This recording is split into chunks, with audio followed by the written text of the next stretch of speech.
beautiful Peter is. Now this is what your turkey, your Thanksgiving turkey, looks like before it is slaughtered and all the feathers are taken off, and it's sold in the grocery store in very, very carefully Very pretty What? turkey. Wow. He's gorgeous, yes.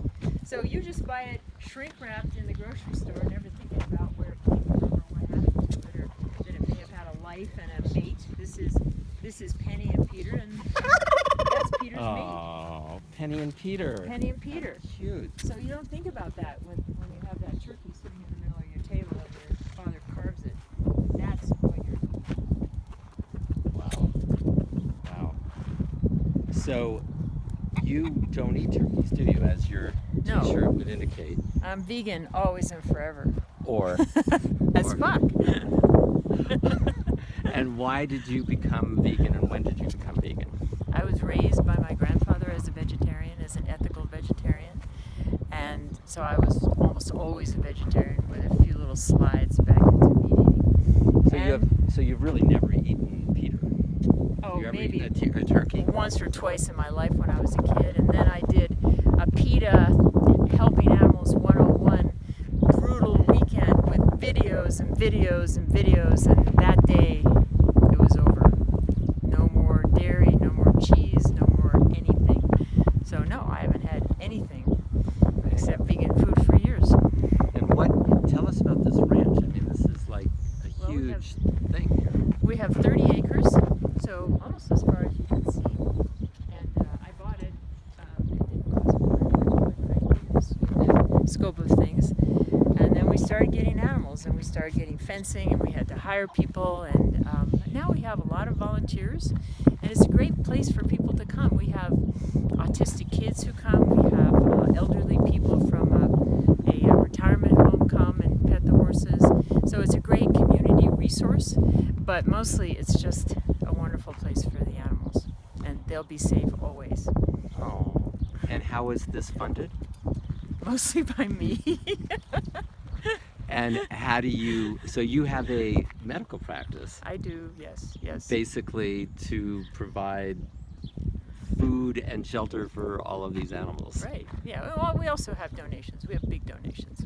So we have volunteers and we have fundraisers, so they help. What does this cost for a year for you to take care of these animals, and how many are there here? I haven't counted lately. I'd say $250 conservatively. Costs $400,000 a year. Wow. And most of these animals would be where if you Dead. did not... Dead. How?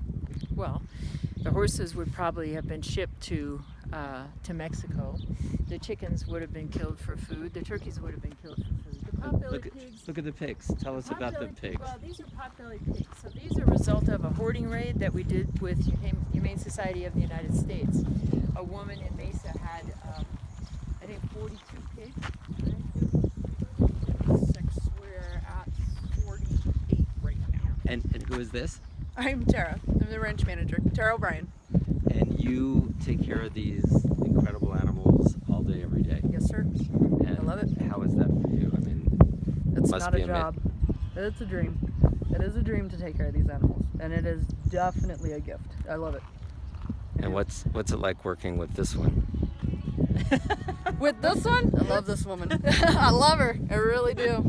She's given me over 200 animals that essentially I don't have to pay for. As long as I make her happy, that's what matters. And you Well, do as long make as- me happy. This is good. This is great. This is awesome. As long as you make the animals happy, right? If I Well- make her happy, then the animals are happy. And vice versa. Right. So the pigs, these are like the cutest little things. Well, these are pot-bellied pigs. So people don't generally eat pot-bellied pigs. So this was a hoarding raid we did. We took in 36 pigs, and 5 of them were pregnant. This was the last litter that we had born. And she had how many, Tara? How many? Total, we took in 36. 36, But how okay. many did this mama have? She had 10. 10 babies. So what would be happening to these pigs if they weren't adopted by your ranch? Well, pot-bellied pigs are a real problem. You know, they're cute right now, and so people say, oh, how cute, I'd like to adopt a pot-bellied pig for a pet. And then they get to be huge. They get to be 100 pounds, and they're kind of belligerent, especially when the females are in heat. And so people end up being unhappy about the fact that they adopted a pot-bellied pig as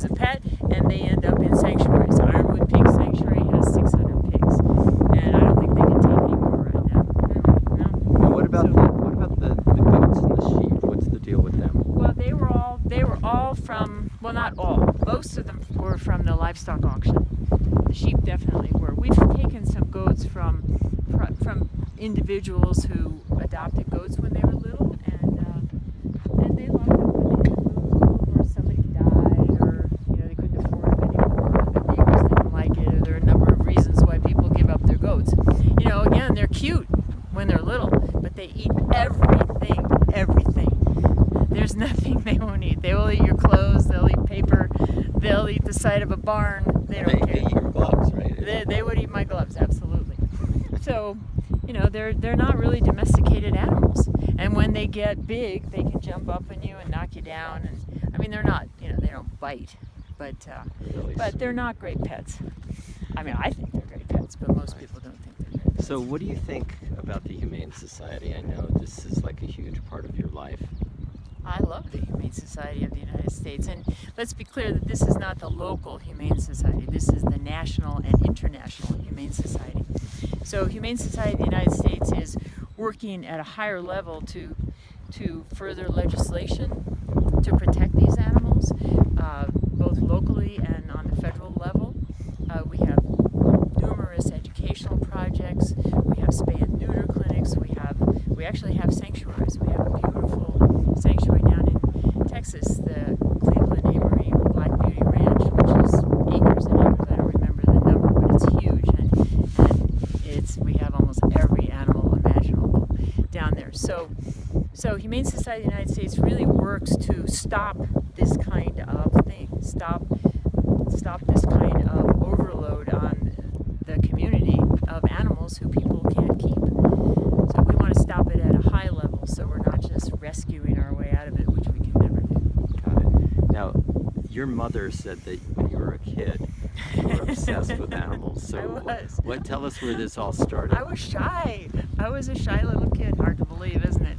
But I was a shy little kid, and I did better with animals than I did with people. And so I had guinea pigs and rats and rabbits and mice and iguanas and a parrot and dogs and cats and everything under the sun. And I took really good care of them.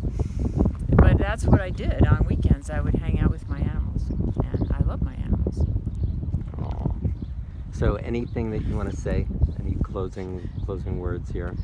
No, just, don't buy from breeders.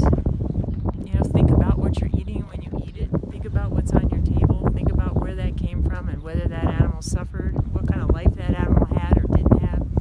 I think it's very important to look in the eyes of an animal that you're eating. You need to be conscious of that. Thank you so much, Dr. Deborah Wilson. And the name of this ranch? Circle L Ranch, And what does it mean? Circle of Life.